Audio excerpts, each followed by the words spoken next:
नमस्कार। आप सभी का हमारे कार्यक्रम युवा समय में बहुत बहुत स्वागत है।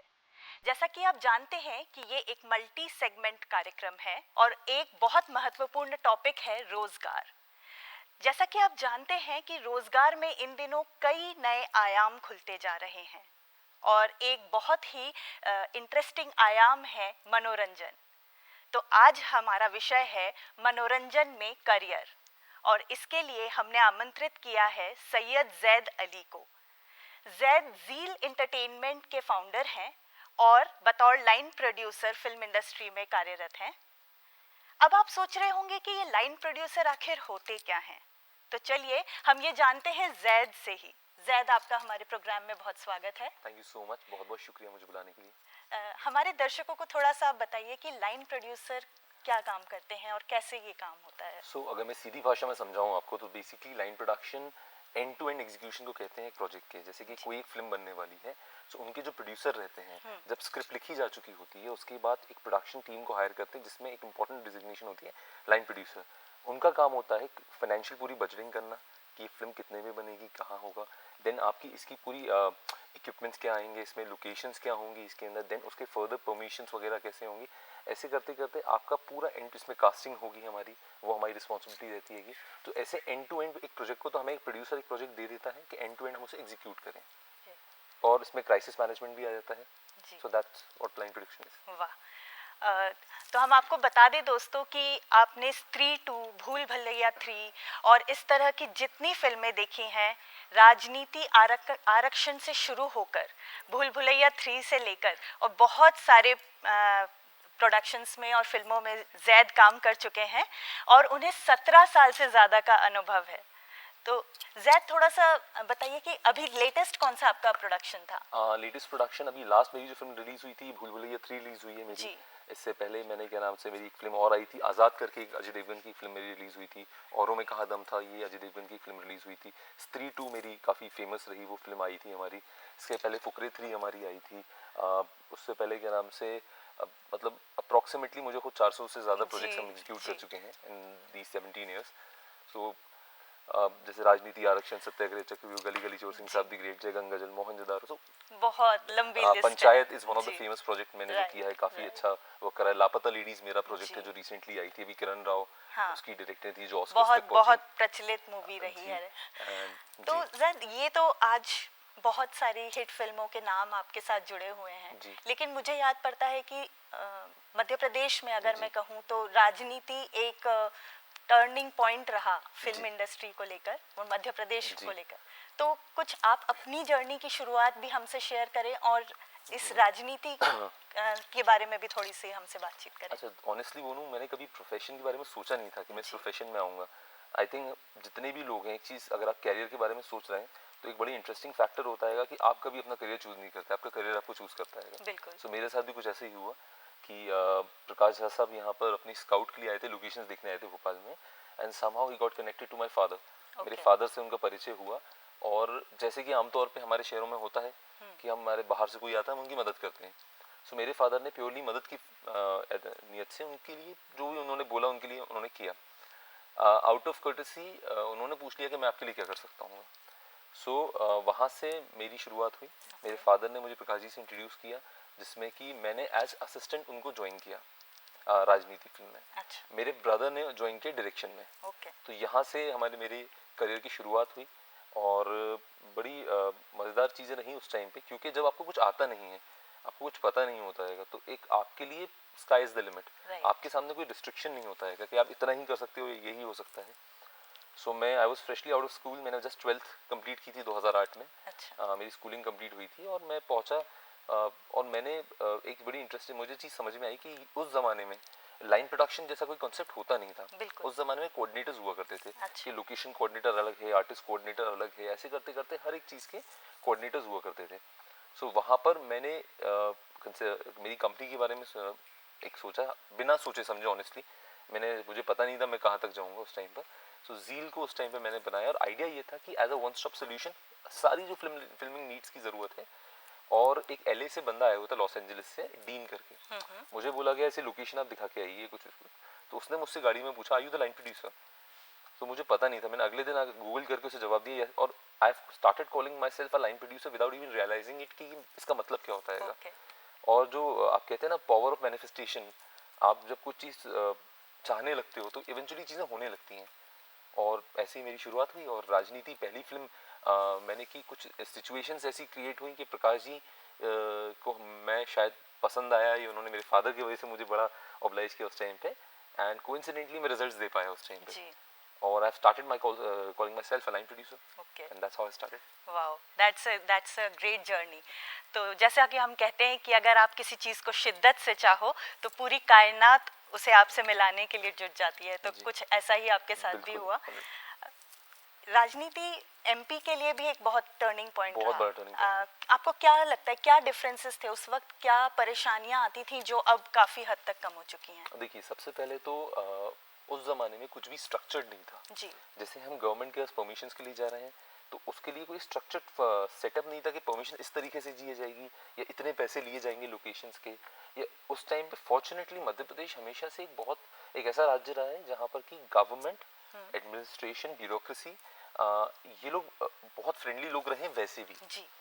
मुझे याद है उस टाइम पर हमने जब शुरुआत की थी, शिवशेखर शुक्ला जी भोपाल कलेक्टर हुआ करते थे राजनीति के टाइम पे, और इसके अपने क्या नाम से शिवराज सिंह चौहान साहब हमारे चीफ मिनिस्टर थे, और उनकी जो पूरी टीम थी उन्होंने जिस तरीके से हमें सपोर्ट करा उस टाइम पर, और वही एक मेजर रीज़न रहा कि प्रकाश मेरे फादर क्योंकि सबसे बड़े अच्छे से कनेक्टेड रहे उस ज़माने से, सो उन लोगों की वजह से ये पूरी एक जॉइंट कोलैबोरेशन था मेरे फादर का, गवर्नमेंट ऑफ मध्य प्रदेश का, एडमिनिस्ट्रेशन का, टूरिज्म का, कि उन्होंने इतना मदद की। और मोस्ट इम्पोर्टेंटली भोपाल के लोगों का, मतलब आप इमेजिन कीजिए एक ऐसा शहर जहाँ शूटिंग्स बहुत ज़्यादा नहीं होती हैं, वहाँ पर आप देख रहे हैं ऋतिक, आप नाना पाटेकर आ रहे हैं, अर्जुन रामपाल आ रहे हैं, कटरीना कैफ आ रही हैं, रणवीर कपूर आ रहे हैं, और इतनी बड़ी स्टार कास्ट, इतना बड़ा सेटअप, और लोगों ने जिस तरीके से सपोर्ट किया। लोग मुझे आज भी याद है कि हम लोग अपने घरों से खाना लेके आते हैं किसी और कहीं आप रोड्स पे शूट कर रहे हो, इकबाल मैदान जो भोपाल में रहते हैं उस चीज़ को इकबाल मैदान से कनेक्ट कर सकते हैं कि वो एक शहर के बीच का हिस्सा है जो कि बड़ा कंजेस्टेड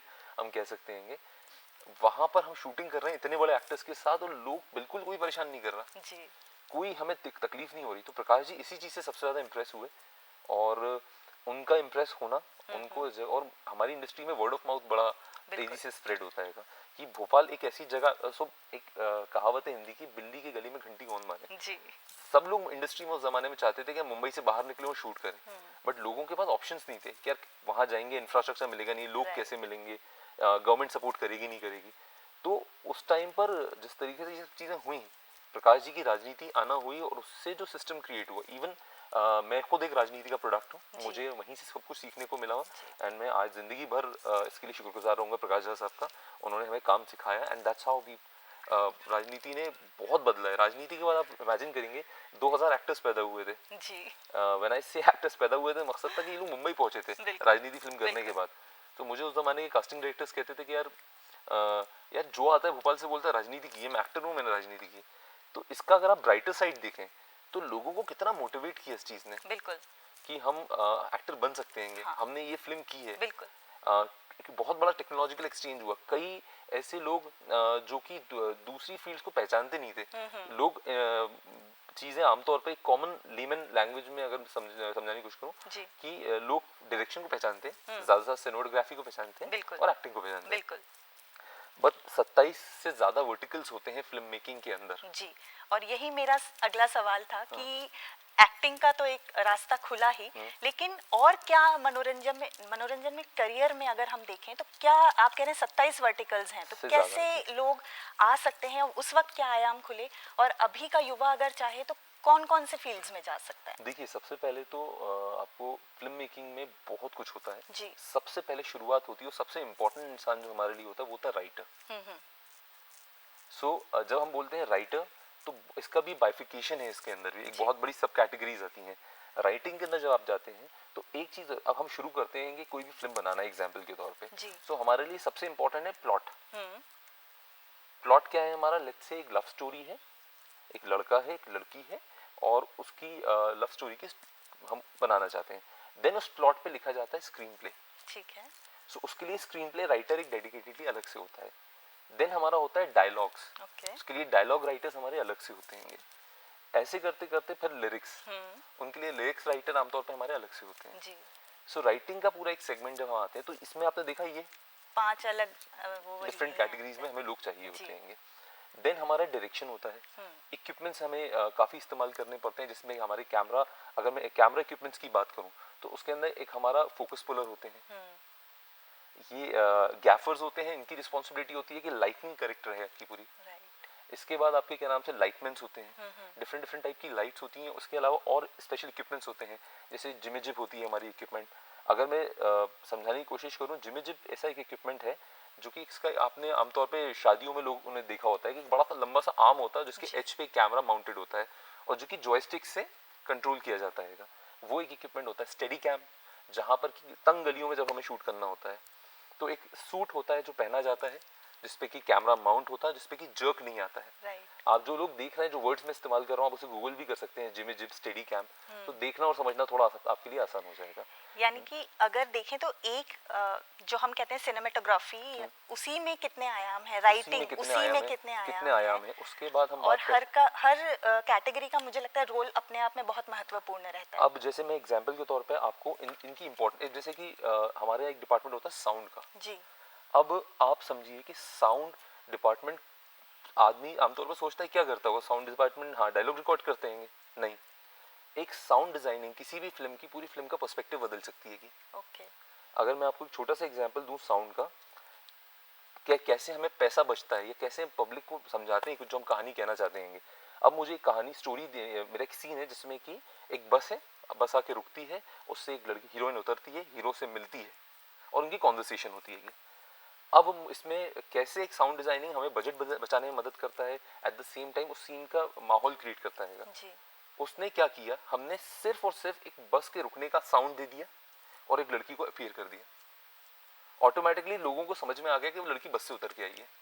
कई वॉर फिल्म्स हैं, जैसे कि एनिमी ऑन द लाइन्स करके एक हॉलीवुड की बड़ी फेमस फिल्म है, अगर वो उसके अंदर आप देखेंगे तो वो एक छोटे से स्टूडियो में शूट हुई है पूरी film, just because of the sound impact. उस फिल्म ने बैकग्राउंड साउंड का बहुत करंट एग्जांपल मैं आपको दूं तो है एनिमल।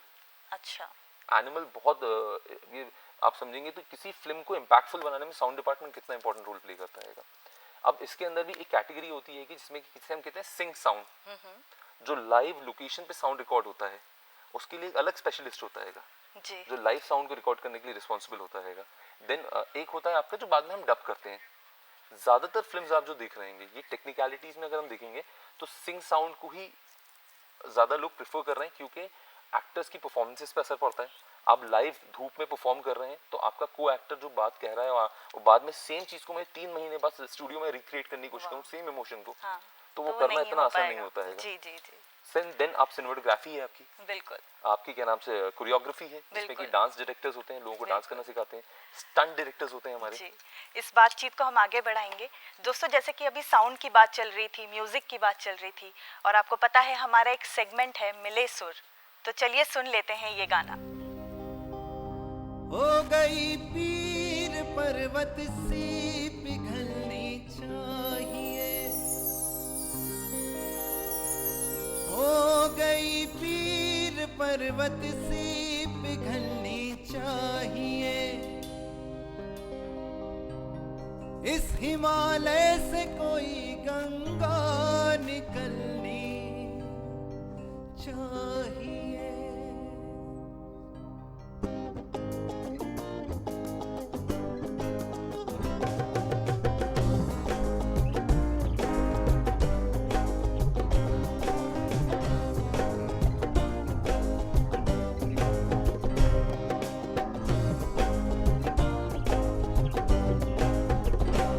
गई पीर पर्वत सी पिघलनी चाहिए, हो गई पीर पर्वत सी पिघलनी चाहिए, इस हिमालय से कोई गंगा निकलनी चाहिए, इस हिमालय से कोई गंगा निकलनी चाहिए, हो गई पीर पर्वत सी पिघलनी चाहिए, हो गई पीर पर्वत सी पिघलनी चाहिए।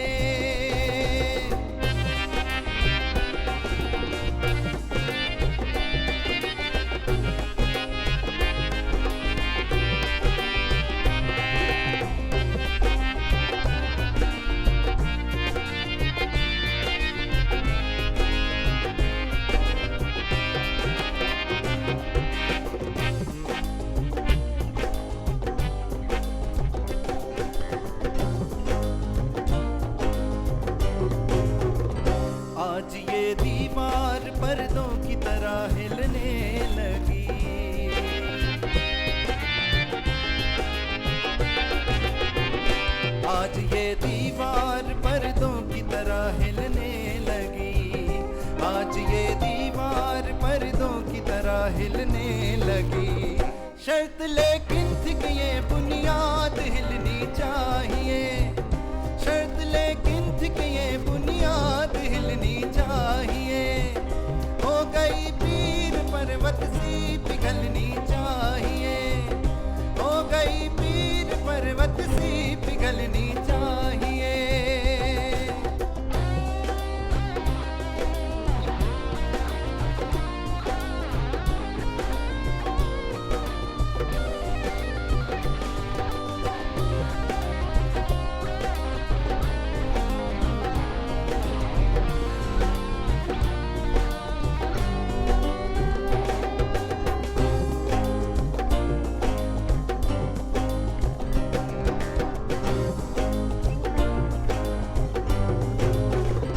हर सड़क पर, हर सड़क पर, हर गली में, हर गली में हो, हर नगर हर गांव में, हर नगर हर गांव में।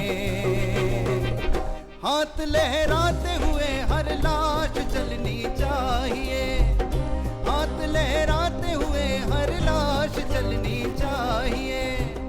हो गई पीर पर्वत सी पिघलनी चाहिए, हो गई पीर पर्वत सी पिघलनी चाहिए।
मेरे सीने में नहीं तो तेरे सीने में सही,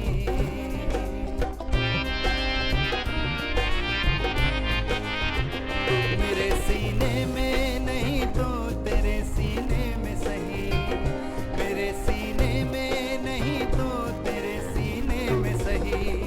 हो कहीं आग लेकिन आग जलनी चाहिए, हो कहीं आग लेकिन आग जलनी चाहिए। हो गई पीर पर्वत सी पिघलनी चाहिए, हो गई पीर पर्वत सी पिघलनी चाहिए, हो गई पीर पर्वत सी पिघलनी चाहिए, हो गई पीर पर्वत सी पिघलनी चाहिए। हम बात कर रहे थे 27 विधाओं की, आप हमें बता रहे थे, और अब कोरियोग्राफी तक हम पहुंचे थे। कोरियोग्राफी तक पहुंचे। कोरियोग्राफी में भी क्या इतने ही वर्टिकल्स हैं? डेफिनेटली देखिए, अब हर डांस फॉर्म के लिए आपको एक अलग अलग कोरियोग्राफर चाहिए होता है। जी। सो कोरियोग्राफर वो होता है जो पूरे डांस मूव को मतलब उसको बनाता है, उसको एग्जैक्टली आपको क्या इमोशन से कहना है, क्या वो फन लविंग है, क्या वो इमोशनल है, क्या वो ड्रामेटिक है, क्या वो कॉमेडी है। तो अकॉर्डिंगली वो डांस फॉर्म एक्टर्स के लिमिटेशंस को देखते हुए, जैसे फॉर एग्जांपल कई एक्टर्स ऐसे हैं जो शायद डांसिंग में उतने अच्छे नहीं हैं जी। बड़ा मजेदार लोग कहते हैं सनी देओल साहब जी।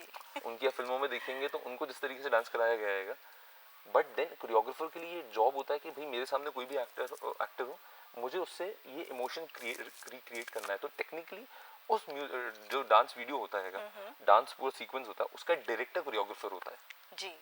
स्टंट डायरेक्टर्स होते हैं। स्टंट डायरेक्शन में भी उसी तरीके से सेम रहता है कि आपने मैंने फिल्म की थी इंडियन 2।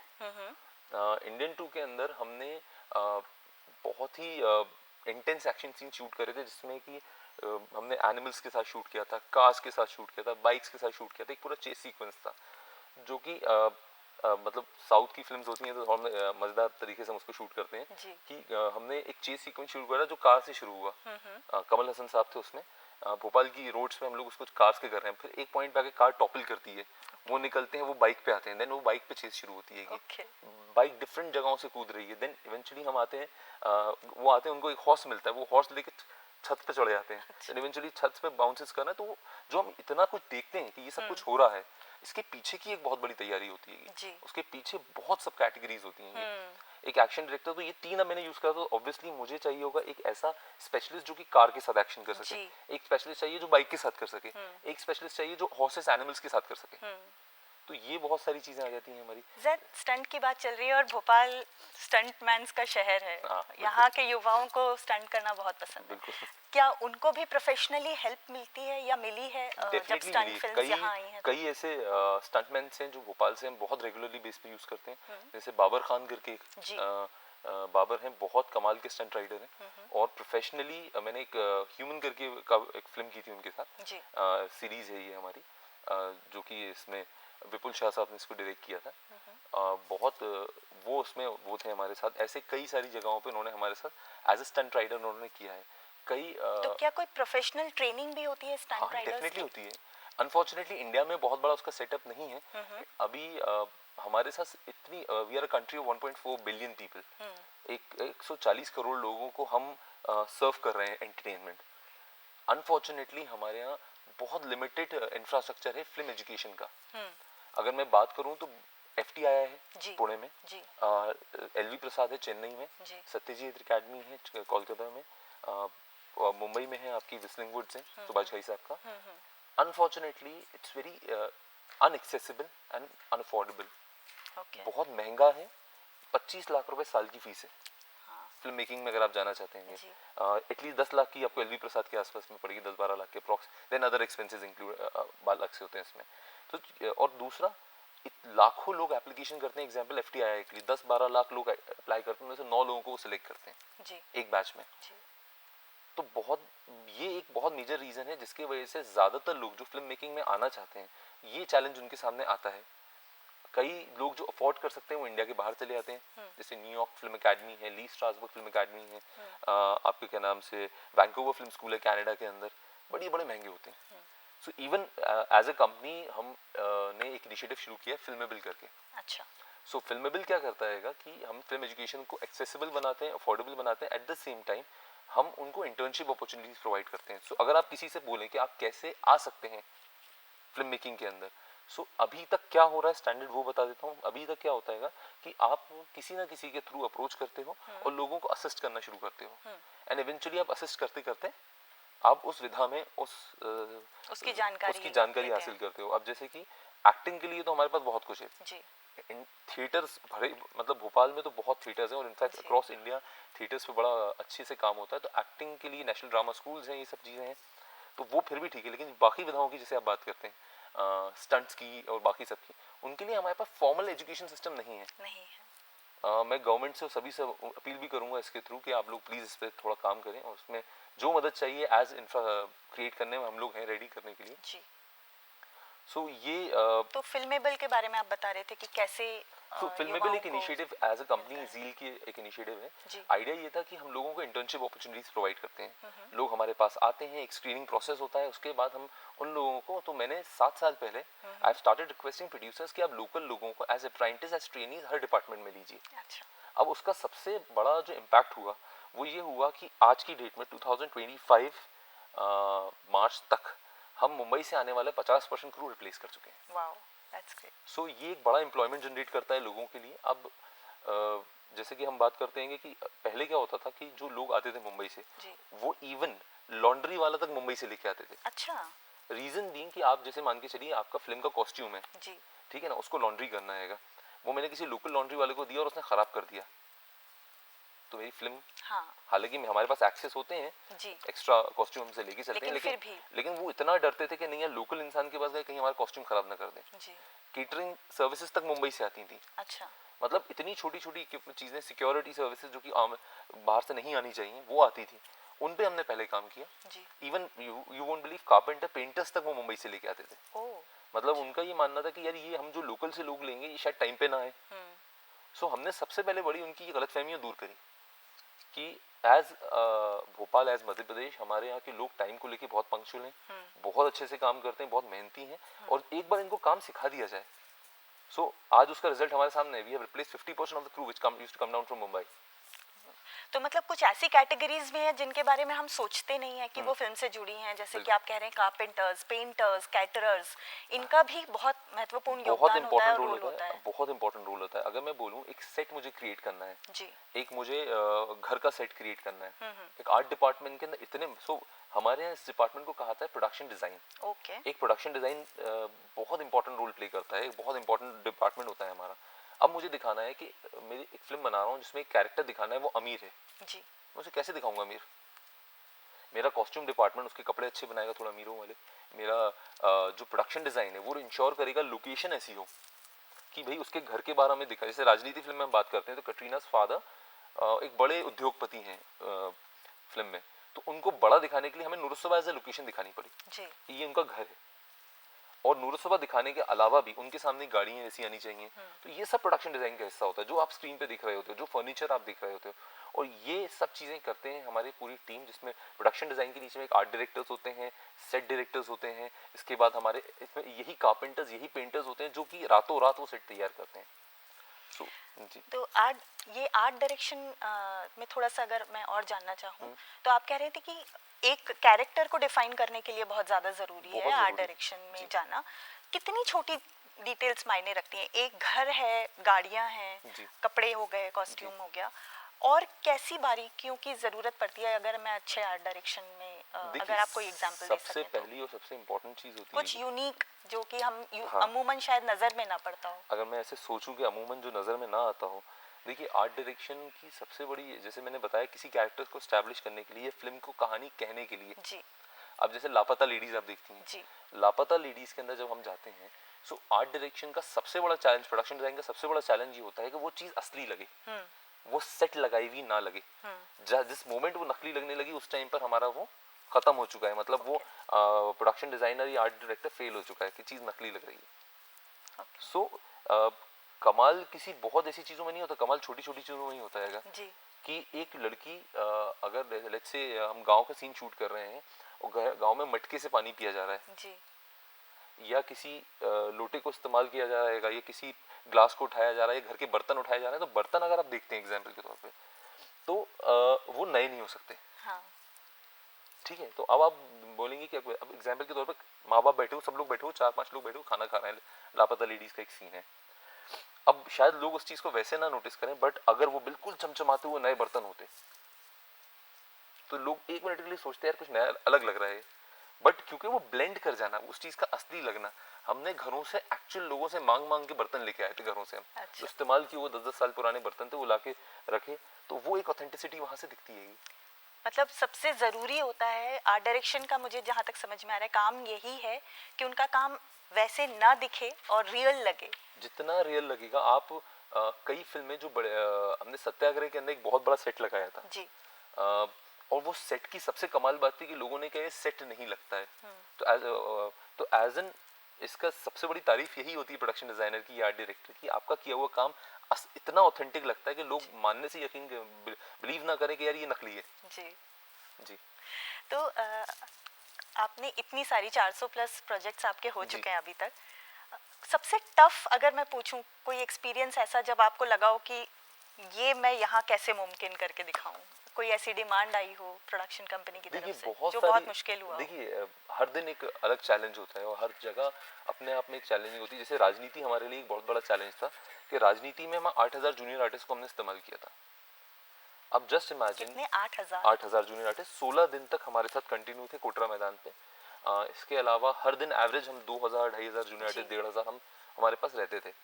अब इसमें सबसे बड़ा चैलेंज, अब आप सोचेंगे कि हमारे लिए इसमें क्या चैलेंज होगा, सबसे देखिए लोगों को लाना, देखिए इकट्ठा करना जी। उनको समझाना कि आपको कैमरे में नहीं दिखना है, कैसे जो बेसिक चीजें होती हैं, सबसे बड़ा चैलेंज हमारे लिए होता था उन 8000 लोगों को सुबह 5 बजे सेट पे पहुंचाना। ठीक है, सुबह 5 बजे सेट पे पहुंचाने के लिए रात को 2 बजे से हम लोगों को बसेस में लेके आते थे। उसके बाद हम उन 8000 लोगों को आधे घंटे के अंदर नाश्ता कराना, आधे घंटे के अंदर खाना खिलाना। आधे घंटा ही टाइम रहता आधा घंटे से ज़्यादा हम दे ही नहीं सकते। है। ओह 8,000 लोगों को, इतने बड़े क्राउड को। इसके बाद अब जैसे कि एक बड़ा इंटरेस्टिंग मज़ेदार चीज़ होती थी कि क्योंकि हम कोटरा मैदान में शूट कर रहे थे, जी। गर्मी बहुत हो रही थी, धूप काफ़ी ऐसा आया था, तो मतलब आप सुबह 6 बजे से सेट पे आके खड़े हुए रेडी होके कॉस्ट्यूम वॉस्ट्यूम पहन के, क्योंकि उनमें से आपने कई लोगों को पुलिस वाला बनाया, कई लोगों को नेता बनाया, कई लोगों को कुछ और बनाया है, पार्टी वर्कर्स बनाया है, सबके कॉस्ट्यूम वॉस्ट्यूम रेडी करके लोग सुबह 6 बजे सेट पे खड़े हुए हैं। अब खड़े होते होते होते 12 बज चुके हैं। अब सूरज जो है वो आपके सर पे है, खोल रहा है, और हमारे पास बहुत सारे एज ग्रुप के लोग थे, मतलब औरतें से, मतलब हर एज ग्रुप के, मतलब बुजुर्ग लोग भी थे। तो 8,000 लोगों में हर 20 मिनट में, आधे घंटे में एक आदमी बेहोश होकर गिरता था, और जहां पर वो आदमी बेहोश होता था तो वहां से कैमरे में वो चीज नोटिस हो जाती थी कि वो लोग एकदम से रिएक्ट करते थे उस जगह पे। सो हमने स्ट्रेचर्स रखे हुए थे, रोलर स्ट्रेचर्स रखे हुए थे कि कोई, और लोगों से ये कहा था कोई बेहोश हो गिरेगा, कोई आप टेंशन मत लेना। गिरते थे लोग उसे वहीं के वहीं स्ट्रेचर पे डालते, तो बाहर से, ग्राउंड के बाहर से रस्सियों से उसको खींचते हुए बाहर निकालते थे, नींबू पानी पिला के आधे घंटे बाद फिर भेजते थे, जाओ भाई। वाह, बहुत चैलेंजिंग। तो ये और स्पेशली ये काम उन लोगों से करवाना जो कि प्रोफेशनल बैकग्राउंड एक्टर्स नहीं है। हाँ। ये और बहुत उस बड़ा वक्त राजनीति के टाइम पे तो इतने ज्यादा लोग ट्रेंड भी नहीं थे, ना उन्हें इस चीज का आइडिया था कि किस तरह से चीजें काम और करती उस हैं। जमाने में सबसे बड़ी चीज थी लोगों को ये बोलना कि यार सुबह 4 बजे आपको पहुंचना है, सुबह 5 बजे आपको पहुंचना है। तो एज अ सिटी हमारा जो मिजाज रहा है, हम लोग थोड़े से लेट राइजर्स हैं, थोड़ा लेट उठते हैं। तो लोगों से बोलते थे कि यार आप फिल्म में आइए, तो लोग बोलते 4 बजे आइए शूटिंग के लिए। तो पागल है, सुबह 4 बजे भी कोई उठता ही, तो सोने का टाइम है तो हमारा। तो वो सब चीज़ें करना उस टाइम के लिए एक चैलेंज था। और दोस्तों, अगर बात फिल्मों की चल रही हो तो डांस उसका एक बहुत मुख्य हिस्सा होता है, और इसी बात पे हम देखते हैं एक बहुत ही रुचिकर डांस, चिरमी नृत्य, हमारे अगले सेगमेंट में। केसरिया बाल मावोने पधारो मारे देश।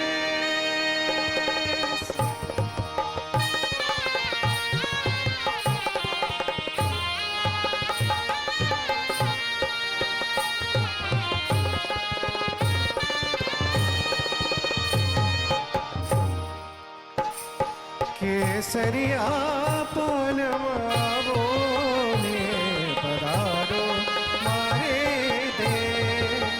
केसरिया पालवाओ ने पधारो मारे देश। पधारो मारे देश, पधारो मारे देश, पधारो मारे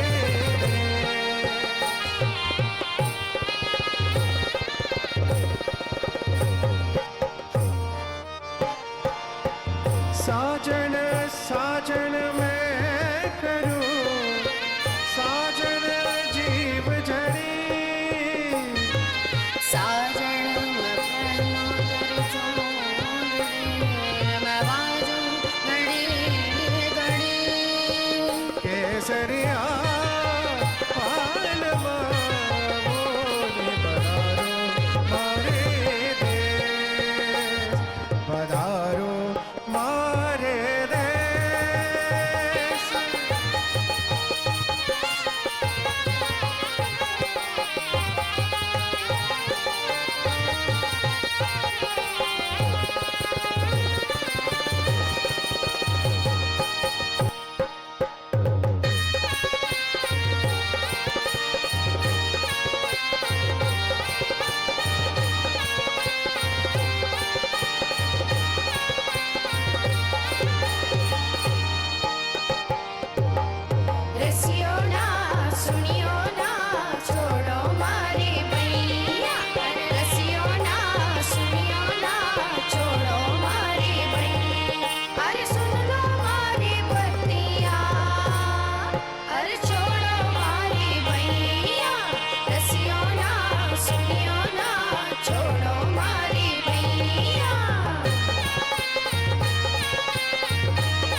घड़ी घड़ी बीती जाए आयो ना सवरिया घड़ी घड़ी बीती जाए आयो ना सवरिया घड़ी घड़ी बीती जाए आयो ना सवरिया घड़ी घड़ी बीती जाए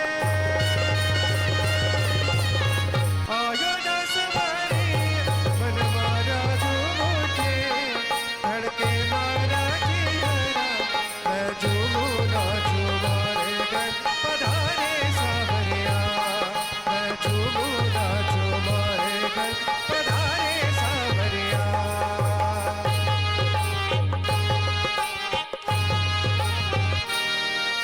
पधारो पधारे पधारे सावरिया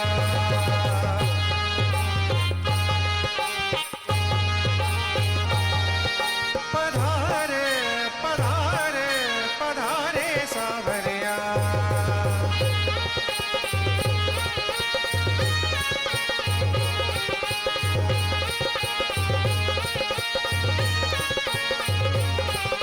पधारे सावरिया पधारे सावरिया पधारे पधारे पधारे सावरिया मैं मर जाऊं चिरवी पधारे सावरिया मैं मर जाऊं चिरवी पधारे सावरिया मैं मर जाऊं चिरवी पधारे सावरिया मैं मर जाऊं चिरवी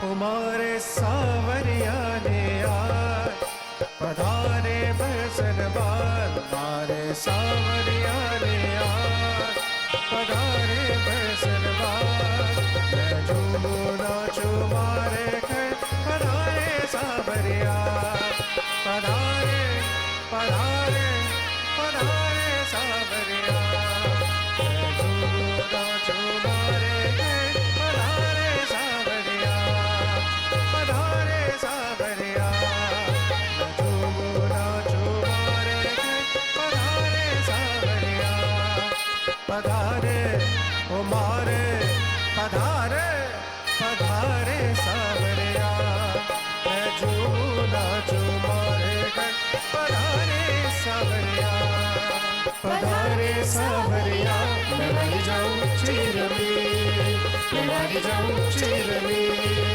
मैं मर जाऊं चिरवी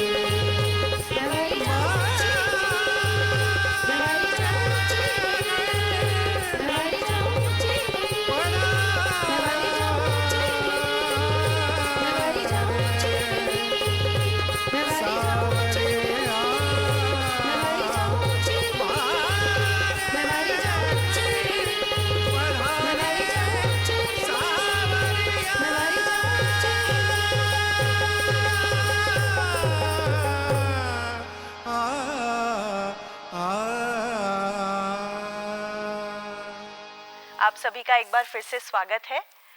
तो ज़ैद, हम बात कर रहे थे कि क्या चैलेंजेस आते हैं, और ये बहुत इंटरेस्टिंग था हमारे लिए भी जानना कि 8000 लोगों को आधे घंटे में खाना खिलाना, उनको इस तरह से उनकी सेहत की देखभाल करना, आप और जी इतने सालों के बाद सबसे अच्छी बात यह है कि आप मध्य प्रदेश का गौरव बने हैं, और कान फिल्म फेस्टिवल में जाना जी। अपने आप में एक बड़ी बात है। पूरे मध्य प्रदेश का नाम रोशन किया आपने वहाँ जाकर। आपको बहुत बहुत बधाई सबसे Thank you पहले so much. उसके लिए। थोड़ा हमें उसके अनुभव के बारे में बताइए, कैसा रहा कान फिल्म फेस्टिवल में जाना? कांस फिल्म फेस्टिवल में जब मुझे इनवाइट आया, जी कांस फिल्म फेस्टिवल दुनिया के 3 सबसे बड़े फिल्म फेस्टिवल्स में से एक होता है। जी एक ये फ्रांस का एक शहर है कांस, उसके अंदर होता है ये जी। फेस्टिवल। और टेक्निकली फिल्म मेकिंग में ये माना जाता है कि आपने उसको अचीव कर लिया तो उसका मतलब आपने एक कहते हैं ना, आपने सबसे टॉप पे आप पहुंच गए। हाँ, एक माइलस्टोन आप कह सकती हैं कि मतलब बहुत बड़ा अचीवमेंट हम इसको काउंट करते हैं। वहाँ जाना ही बहुत बड़ी बात है। तो मुझे जब इनविटेशन आया वहाँ से, सो मैं बड़ा सरप्राइज हुआ कि मुझे क्यों इनवाइट किया है। फिर बाद में पता चला किसी ने मेरा नाम दिया था वहाँ पर, और 2022 वो साल था जिस टाइम पर इंडिया और फ्रांस अपनी 75th ईयर ऑफ रिलेशनशिप को सेलिब्रेट कर रहे थे and they were felicitating people who have contributed into Indian and French cinema. Oh that's great. तो जिन्होंने उसमें सहयोग अपना अपना कंट्रीब्यूशन दिया है इंडियन और फ्रेंच सिनेमा, तो वहाँ जाके मुझे पता चला कि इंडिया में in terms of number of production सबसे ज़्यादा प्रोडक्शन एज ए कंपनी हमने किए हैं। सो भोपाल से शहर से आके आमतौर पे मुझे वहाँ पर स्टेज पे बुला के और जिस तरीके से मुझे इज्जत दी जा रही थी, मुझे वो दिन याद आ गया कि 2009 में मैं भोपाल में था, मुझे एक प्रोड्यूसर का फ़ोन आता है कि यार हम भोपाल आ रहे हैं, हमें टैक्सी तो मिल जाएगी ना। तो इम्पॉर्टेंट ये था कि मैं ऐसे शहर से आया था जहाँ पर कि लोग ये मानते थे कि ये बहुत ही छोटा सा शहर है, यहाँ कुछ नहीं मिलेगा। उस शहर से उठ के हमें फ्रांस की जगह पे एक स्टेज पे इतनी इज्जत दी जा रही है और अच्छा काम करने को मिल रहा है, तो मुझे वो जर्नी पूरी याद आ गई थी। आई वॉज रियली हैप्पी और आई थिंक अमेजिंग एक्सपीरियंस। आपको दुनिया के फिल्म मेकर, बड़े बड़े फिल्म मेकर से मिलने का मौका मिला वहाँ पर, अलग अलग, क्योंकि वहाँ तकरीबन कांस में दुनिया की हर सिनेमा जितना बनाया, जितनी कंट्रीज बनाती हैं, वो सब कंट्रीज अपने फिल्म मेकर्स के साथ अवेलेबल रहती हैं। तो बहुत अमेजिंग एक्सपीरियंस था। ओके, सब सोचने में ही कैसा लगता है कि भोपाल जैसा शहर और आज आपकी वजह से एक फ्रांस में जाकर उसका इतना नाम हुआ। बहुत अच्छा लगा जानकर। ये बताइए कि कोई नया जुड़ता है तो आज किस तरह की कठिनाइयाँ उसके सामने आती हैं और कहाँ उसे हिम्मत नहीं हारनी चाहिए? देखिए, सबसे पहले तो आप कुछ भी करना चाहते हैं, फिल्म मेकिंग में आना चाहते हैं, भले एक्टिंग में आना चाहिए, डायरेक्शन में, सिनेमेटोग्राफी में, प्रोडक्शन डिज़ाइन में, हेयर एंड मेकअप में, किसी भी डिपार्टमेंट में जब आप आना चाहते हैं, तो मेरा सजेशन ये है कि आपके सामने यूट्यूब मौजूद है, आपके सामने इंटरनेट मौजूद है, थोड़ा सा रिसर्च करके आएँ, अपने आसपास थोड़ा सा तलाशें। मुझे कई लोग मिलते हैं, सर हम बचपन से एक्टर बनना चाहते थे, बट कभी एक्टर बनने के लिए कुछ प्रैक्टिकली कुछ किया नहीं। भगवान ने, अल्लाह ने आपको हाथ पैर दिए, दिमाग दिए, रोज सुबह उठे और उसका इस्तेमाल करें। और मतलब ये बात जब मैं कहता हूँ तो मेरा मकसद ये है कि आप कुछ बनना चाहते हैं तो उसकी तरफ कदम बढ़ाएं। बिल्कुल, रिसर्च बहुत ज़्यादा ज़रूरी है। किसी भी चीज़ में अगर हम जाना चाहते हैं तो उसके बारे में जानना, वो इंडस्ट्री कैसे काम करती है, कोई स्पेसिफिक अगर फील्ड है तो वो उसमें हम क्या ऐसी महारत हासिल कर सकते हैं, क्या पढ़ाई कर सकते हैं जिससे हमें वहाँ काम मिल सके। देखिए, मेजरली लोगों को आप एक चीज़ मैं बताना चाहूँगा आप सभी को कि सबसे बड़ा जो चैलेंज लोगों के सामने आता है वो ये आता है कि उन्हें कोई भी बेवकूफ़ बनाने के लिए तैयार रहता है। जी। मैंने जब कहा कुछ पढ़िए, समझिए, अवेयरनेस के साथ यहाँ पर आइए इस इंडस्ट्री के अंदर। एक आम धारणा यही रहती है लोगों की, एक डर जो छोटे शहरों के लोगों का रहता है कि अगर हम कहीं जाएंगे वो हमसे पैसे ले लेंगे लेकिन हमें काम नहीं मिलेगा, या हमारा इस्तेमाल कर लिया जाएगा लेकिन हमें नाम नहीं मिलेगा। और कई फॉल्स लोग हैं भी इस तरह से मौजूद जो इस तरह की चीजें करते हैं, तो उनसे अवेयरनेस होने के बावजूद भी उनसे कैसे बचना चाहिए लोगों देखिए, को? सबसे पहली चीज, कोई भी इंसान जब आपसे कहे कि एक्टिंग करने के या फिल्म में काम मिलने के मैं आपसे पैसे लूंगा, सो वो सबसे बड़ा रेड फ्लैग है, सबसे बड़ा सबूत है कि वो इंसान फेक है या फर्जी है। तो आप उससे बचें, उस चीज से। कोई भी, क्योंकि आपको एक्टिंग करने के या काम करने के पैसे मिलते हैं, आपको देने नहीं पड़ते हैं। तो ये सबसे ज़रूरी चीज़ है कि आपको। दूसरा चीज़ ये है कि कोई आपसे बोले कि फला फिल्म में हम आपको रोल देने वाले हैं जी। तो आप उनसे कुछ ज़रूरी सवाल पूछिए, जैसे इसमें प्रोडक्शन हाउस कौन सा है, इसका डायरेक्टर कौन है, ये कब से कब तक शूट होगी, हमारा कितने दिन का काम रहेगा इसके अंदर, क्या कैरेक्टर है। क्योंकि हम देखते हैं फिल्म बनती हैं, अलग अलग कैटेगरीज में फिल्म बनती हैं, A, B, C तीनों कैटेगरीज में फिल्म बनती हैं। सो ये बड़ा सवाल है इंपॉर्टेंट कि सही सवाल करना ज़रूरी है लोगों से।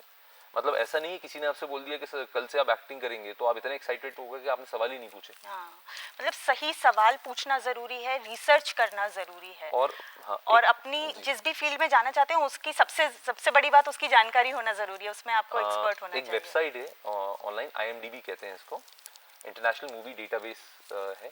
ये सबसे ऑथेंटिक वेबसाइट है। जो भी व्यक्ति आपसे कहे कि मैं फिल्म मेकिंग में काम करता हूँ तो उससे बोलिए सर अपनी IMDb लिस्ट भेज दीजिए, मुझे IMDb प्रोफाइल भेज दीजिए। IMDb का सबसे कमाल चीज़ ये है कि मैंने अगर फॉर एग्जांपल बोला है मैंने राजनीति फिल्म की है एज लाइन प्रोड्यूसर, तो वो जब IMDb क्या करता है, कंसर्न प्रोड्यूसर से इस चीज़ को कंफर्म करता है जी, और तभी आपका नाम वहाँ शोकेस होता है। बिल्कुल। तो अपनी रिसर्च ज़रूर पूरी करें किसी भी फील्ड में जाने से पहले। और अभी क्योंकि जैद से हम जब बात कर रहे थे उन्होंने बताया कि लिखना एक बहुत इम्पॉर्टेंट एस्पेक्ट है और उसमें कितनी सारी कैटेगरीज होती हैं, तो हमारा अगला सेगमेंट भी इसी पर उस आधारित है, हमारा कवि, आज के कवि। तो सुन लेते हैं हम आज के कवि को। कि शिलाओं से सघन पौरुष अटल दीपित कलेवर को, हाँ शिलाओं से सघन पौरुष अटल दीपित कलेवर को, जनेऊ और पिस्टल को, अनल से तीव्र तेवर को, हाँ। सुशोभित भारती माँ के समर से लब्ध जेवर को, जगाता हूँ नए युग के नवलतम चंद्रशेखर। है, जिंदाबाद। वाह वाह वाह, क्या बात है, बहुत बढ़िया रुद्र। जगाता हूँ नए युग के नवलतम चंद्रशेखर को, तो नौजवानों जाग जाओ, जोर दिखलाओ, हाँ इस सदी के सूर्य हो तुम, भोर दिखलाओ, हाँ। आस आंखों में भरो, विश्वास तक जाओ, चल पड़ो, चलते रहो, आकाश तक जाओ, हाँ। बादलों से स्वर मिला करके गरजना है, हाँ। आंधियों की गोद में तुमको उछलना है, हाँ। सूर्य का आह्वान करता हूँ, चमकना है, वाह। आग से अंगार लेकर के धधकना है, इन नसों में क्रांति की हुंकार बहने दो, रूढ़ियों के हर महल की नींव ढहने दो, भोर का स्वागत करो, अब रात जाने दो, तुम समय साधो, पुरानी बात जाने दो, एक नए आरंभ की युग को जरूरत है, आज का नेता वही जिसमें बगावत है, जो लकीरों पर चला वो है फकीरों में, हाँ। लीक जो तोड़े गिना जाता है वीरों में, हाँ। वीर तुम बढ़ते रहो, किंचित न रुकना है, हाँ। इस पराक्रम को तुम्हारे अब न झुकना है, बस यही तुमको, यही बस लक्ष्य करना है, भारती के लाल ये भारत बदलना है। हाय, जिंदाबाद। वाह वाह वाह वाह वाह रुद्र, बहुत बढ़िया। धन्यवाद आप बहुत सभी का। बढ़िया। भारती के लाल यह भारत बदलना है। थोड़ा सा दिशा परिवर्तन करते स्वागत। हैं। अभी मेरे पिछले कुछ दिनों मेरे गांव में बीते हैं, व्यतीत किया मैंने, वहाँ जो हाल देखा वहीं से उठाकर पंक्तियां आप तक लाता हूँ स्वागत। और आशा करता हूँ आप लोग जुड़ेंगे। कि इस देश के दो नींव क्या हैं, कि धरा के कोश को हिलकोरती श्रम की मथानी पर, हाँ समय के वक्ष पर उपटी पराक्रम की निशानी पर, समूचा विश्व आश्रित है महज दो ही सहारों पर, किसानों की किसानी पर, जवानों की जवानी बहुत पर। बढ़िया, वाह बहुत बढ़िया रुद्र, वाह। किसानों की किसानी पर, जवानों की जवानी पर। लेकिन एक समस्या से भी हम कहीं ना कहीं जूझ रहे हैं। हम सभी शहरों में आकर डेरा डाल के बैठे हुए हैं और गांव कहीं ना कहीं बंजर छूट रहे हैं। कि दृष्टि को उजाड़ ही उजाड़ दिखता है, सिर्फ दिखते हैं टूटे से मकान सुनसान में, छोड़ छाड़ भागते जमीन सोच के, भविष्य आग ही लगा रहे हैं लोग वर्तमान में, तो खानदान भूलते हैं, भावना विहीन होके, हीन होके बोलते हैं माटी की जवान में, टूटने लगे हैं गांव ठाव के, बुझे अलाव धूप सेकते हैं पांव छांव के निशान में। है वाह वाह रुद्र, बहुत बढ़िया। धूप सेकते हैं पांव छांव के निशान में। तो भाव जो जमीन से जुड़ाव का रहा, सदैव छोड़ ही दिया है वो कहीं किसी जहान में। हाँ। पीढ़ी ये पढ़ी लिखी तो हो चुकी है ज्यादा, किंतु माटी से ममत्व का है तत्व नहीं ज्ञान में। हाँ। तो थाल में सजा सजाया अन्न फांक लेती, सिर्फ झांकने न जाती कभी खेत खलिहान में। हाँ। देश में विशेष एक ऐसी भी प्रजाति है जो फर्क जानती ही नहीं गेहूं और धान में। हाय वाह वाह वाह वाह वाह वाह रुद्र, बहुत बढ़िया, क्या बात है, बहुत बढ़िया। धन्यवाद धन्यवाद आप। बहुत बढ़िया, वाह। देश में विशेष एक ऐसी भी प्रजाति है जो फर्क जानती ही नहीं गेहूं और धान में। तो किसानी क्या होती है वास्तव में, जो मैंने देखा, जो अनुभव किया, कि धूल धक्कड़ से सनी है देह सिर से पांव तक। हाँ। ये मैंने देखा है। हमारे यहाँ एक बीज का दाना यदि जमीन में गिर जाता है तो उसको पांव छूकर फिर उठाया जाता है। ये सम्मान हुआ करता है। अन्न को अन्न देव की उपमा दी जाती है। तब पंक्तियां पढ़ता हूं कि धूल धक्कड़ से सनी है देह सर से पांव तक, हाँ। किंतु है हर अंग में जिसके परिश्रम की चमक। वाह। अन्न उपजाना नहीं बस कर्म है जिसके लिए, हाँ। कर्म से बढ़कर सदा यह धर्म है जिसके लिए, अर्थ का साधन नहीं है सत्य का यह शोध है, तत्व का चिंतन यही है आत्मा का बोध है, बीज का हर अंकुरण जिसके लिए भगवान है, लहलहाती हर फसल में कृष्ण की मुस्कान है, खेत मंदिर है जिसे खेती किसानी वंदना है, हल चलाना साधना है, हल चलाना वंदना है, ईश्वर की अर्चना है, देवता हर एक कंकर है जिसे वह पूजता है, और माटी भस्म है तन पर जिसे वह लेपता है, हर फसल का रूप जिसको रूप लगता धर्म का, फूल सरसों का कमल, मोती लगे जिसको चना, पोर गेहूं का जिसे प्रतिरूप बंसी का लगे, धान की बाली तो जैसे वैष्णव टीका लगे, हाँ धान वाह। की बाली तो जैसे वैष्णव टीका लगे, बाजरे का पात जिसको पंख लगता मोर का, ज्वार का दाना की जैसे पांव में घुघरू सजा, हाँ। और बारिश धूप गर्मी शीत लीलाएं सभी, हाँ। देखता है जो किसानी में सतत छवि कृष्ण की, इस तरह होकर मगन मन खेत में हल हाँकना, है विधाता की सुनो सबसे बड़ी आराधना, त्याग करके काम दूजा इसलिए सबसे प्रथम, कर रही है अन्नदाता को नमन में। बहुत बढ़िया, वाह वाह वाह वाह। अब ये इतनी शानदार कविताएं सुनने के बाद आपका एक बार फिर से स्वागत है। जैद, क्विक 5 खेलते हैं तो फटाफट 5 सवाल मैं आपसे पूछ रही हूँ। आज तक आपने कितने लोगों को रोजगार दिया? देखिए एग्जैक्टली नंबर तो मैं अभी नहीं बता पाऊंगा, बट हाँ लास्ट ईयर का बता सकता हूँ, जिसमें प्राइमरीली इसमें एक बड़ा नंबर हमारे जो बैकग्राउंड एक्टर्स है वो हैं, हमने 37,000 लोगों को रोजगार दिया।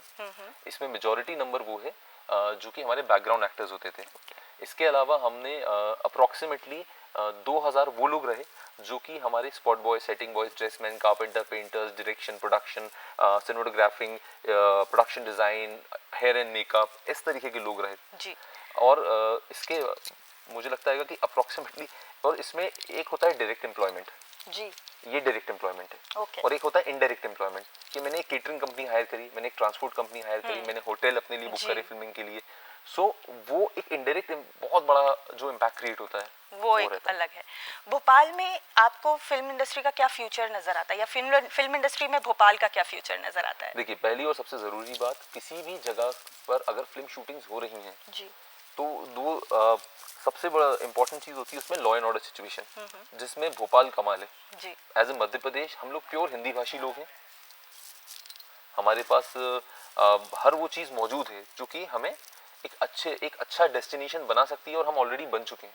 इवन मैं कल ही एक इंटरव्यू देख रहा था गजराज राव जी का जी, एंड उन्होंने बहुत ओपनली कहा है कि फिल्म इंडस्ट्री डिसेंट्रलाइज होनी चाहिए जी। और भोपाल को उन्होंने एज अ प्राइम एग्जांपल बताया है कि जहां पर इतने सालों से कंटिन्यू हर दिन शूट हो रहा है जी। एज वी स्पीक आज भी 2 फिल्में शूट हो रही हैं मेरी मध्य प्रदेश में, भोपाल के अंदर एक हो रही है, अनूपपुर में हो रही है। ओके। और भोपाल की अगर हम स्ट्रेंथ देखें, यहाँ के युवाओं की स्ट्रेंथ आपको क्या लगती है? देखिए सबसे बड़ी चीज ये है कि हमारे पास एलाइड सर्विसेज मौजूद आने लगी हैं। युवाओं की सबसे बड़ी स्ट्रेंथ है कि हमारे पास, हमें एक्टर्स के लिए परेशान नहीं होना पड़ता, हमें बैकग्राउंड एक्टर्स के लिए परेशान नहीं होना पड़ता। कई फिल्में, अभी गोवा में मेरे एक दोस्त हैं, वो अपनी फिल्म बना रहे थे, बड़े डायरेक्टर हैं, नाम नहीं लूंगा सॉरी, तो उनका क्या नाम से उनकी फिल्म रुक गई थी जस्ट बिकॉज वो बैकग्राउंड एक्टर्स नहीं अरेंज हो पाए थे उस जगह में, वो गोवा में शूट करने वाले थे वो। तो यहाँ पर सबसे बड़ी स्ट्रेंथ ये है कि लोग डिसिप्लिन्ड है, लॉ एंड ऑर्डर सिचुएशन कमाल का है हमारा यहाँ पर कि आपको कोई काम के लिए समझाता है लोग समझते हैं, और सरलता ही सबसे बड़ी क्वालिटी है कि भाई आपसे कोई बोली जाए सरलता से समझते हैं जी, और वैसे ही समझाया जाता है चीज़ों को। आप हमारे युवाओं को अगर कोई संदेश देना चाहें तो क्या देना चाहेंगे? देखिए मैंने जो आपसे बात कही, आप में से जो भी फिल्म मेकिंग में आना चाहता है प्लीज़ अवेयर होके आइए, लोगों को समझ के आइए, किसी ऐसे लोगों के शिकार मत बनिए जो आपसे गलत चीज़ें एक्सपेक्ट करते हैं, भले ही वो पैसा हो या कुछ और। हमें अवेयरनेस के साथ आना है, सही सवाल पूछिए, और भोपाल मध्य प्रदेश के लिए एटलीस्ट मैं अवेलेबल हूँ, और मेरी पूरी कोशिश रहेगी कि आप मुझसे जो भी कांटेक्ट करें मैं उसे सही गाइडेंस देने की कोशिश करूँ। और गवर्नमेंट बहुत प्रोएक्टिवली काम कर रही है, मध्य प्रदेश टूरिज्म, मध्य प्रदेश गवर्नमेंट, आप उनके थ्रू भी अप्रोच कर सकते हैं। युवा आपसे कैसे जुड़ सकते हैं? देखिए आप मुझे सोशल मीडिया के थ्रू मुझसे कनेक्ट कर सकते हैं, मेरी इंस्टाग्राम, फेसबुक, इन पेजेस के थ्रू आप मुझसे कनेक्ट कर सकते हैं, जहाँ पर कि ये सारी इन्फॉर्मेशन रहती हैं कि कौन से प्रोजेक्ट्स आ रहे हैं, किन पे हम काम कर रहे हैं। तो zeal entertainment services private limited मेरी कंपनी का नाम है। एक और हमारा इनिशिएटिव है फिल्मेबल करके, FILMABLE, फिल्मेबल के पेज पे आप जा सकते हैं, वहाँ पर भी आपको बहुत कुछ इस तरीके की जानकारियाँ मिल सकती हैं। ज़ैद, आप हमारे साथ आज जुड़े और इतनी इंटरेस्टिंग जानकारी हमारे साथ शेयर की, उसके लिए बहुत बहुत धन्यवाद। Thank you so much. Thank you. दोस्तों, ये था हमारा आज का विषय। जल्द ही एक अगले नए विषय के साथ हम फिर मुलाकात करेंगे। तब तक के लिए नमस्कार।